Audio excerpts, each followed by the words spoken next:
Je lâche pas parce qu'en fait, j'ai pas l'impression que ce qu'on essaye d'obtenir, ce soit un truc incroyable. En fait, déjà dans mon boulot au quotidien, tout ce qu'on essaye de faire, c'est que le droit soit respecté.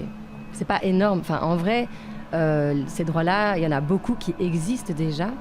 Et je crois 80% des demandes que j'ai, c'est en fait juste de faire valoir un droit qui existe. Donc je parle même pas d'obtenir l'encadrement des loyers ou d'avoir juste de faire valoir un droit qui existe. Et donc il y a un peu, je suis totalement têtue. C'est tout con en fait ce qu'on demande, quoi.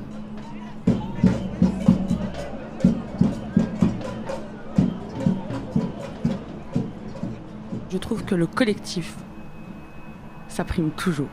Le collectif de travailleurs et de travailleuses aussi. Oui, franchement.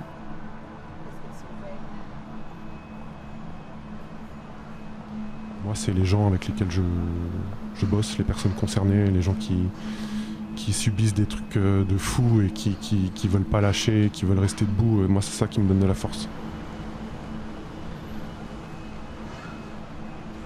Par rapport à cette volonté collective, je dirais qu'elle se construit aussi sur une question de méthode, c'est-à-dire que les personnes concernées, les gens qui subissent le mal logement, on doit pouvoir construire des espaces collectifs pour qu'ils aient vos chapitres en fait, qui reprennent du pouvoir, qu'ils aient leur mot à dire, qui participent en fait d'une démarche collective d'autodéfense, d'auto-organisation, où ils déterminent aussi eux-mêmes, où ils ont de la place en fait dans ce combat pour le droit au logement. Je pense qu'il y a un enjeu vraiment premier de l'ouvrir.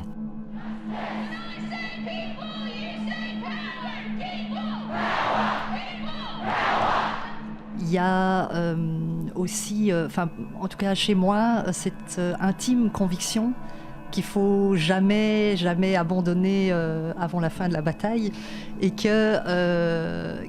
aussi qu'on a une communauté de destin en fait entre les humains, et qu'il faut constamment cette interdépendance. Il faut la soigner. Et quand on a la chance d'être travailleur social de première ligne ou avocat, mais on est là pour défendre les droits des autres. Et donc ça, il faut être toujours à fond. On ne peut pas être partout, mais là où on est, il faut être toujours et à fond.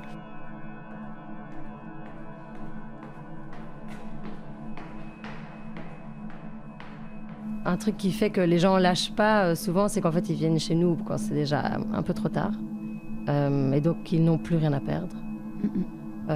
Et ça, c'est un super pouvoir, en fait, de n'avoir plus rien à perdre. Donc il y a aussi un peu peut-être le côté positif de toutes ces situations-là, c'est quand on est vraiment dans la merde, en fait, on peut y aller à fond.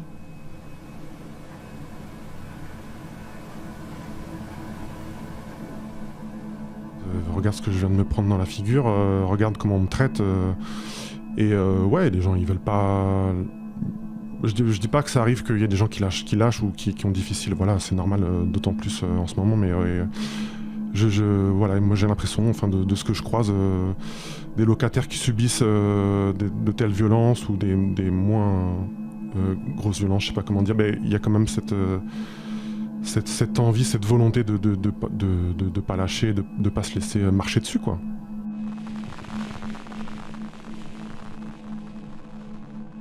Moi, mon travail, j'ai l'impression que c'est de réussir à convaincre les gens de ne pas lâcher. Et un de mes arguments, c'est de dire, vous n'êtes pas seul. Moi, je vois tous les jours que des gens qui vivent la même chose. Et donc, moi, je peux vous dire, ne lâchez pas, quoi. Et c'est ça qui est le plus compliqué, c'est de convaincre les personnes déjà qu'ils ont des droits, parce qu'en fait, ils n'y croient pas toujours, et qu'ils peuvent les défendre, et que par contre, on ne les lâchera pas. Moi, je trouve que c'est difficile, voire pas du tout possible de le penser sans les personnes concernées et d'agir sans, en fait. Et donc, il y a, je dirais, un enjeu à pas construire des fossés entre le travail social au sens large et avec les personnes concernées, donc pour les associer vraiment à tout ce qu'on fait, dans les cadres adaptés, mais à faire du collectif, quoi, et penser notre travail social avec les gens.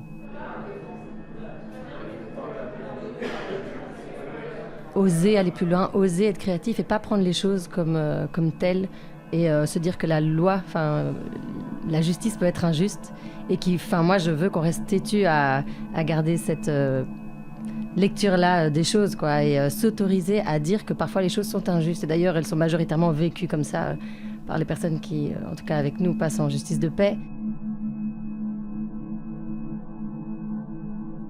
Quand on se bat pour le logement des autres, en fait, on sait qu'on est dans un combat essentiel, quoi, hyper juste, et donc je trouve que ça, c'est quand même une sacrée boussole de ne pas douter de la justesse du combat. Et je dis ça, enfin, on entend tous les jours de dire le logement, c'est un déterminant de la santé. Quelque part, si on a un mauvais logement, ça aura plus de pouvoir sur notre santé que la génétique. On dit aussi, finalement, au niveau de la scolarité, avoir un mauvais logement, vivre dans un logement avec une densité folle, ça va avoir plus d'impact sur la scolarité que les aptitudes individuelles.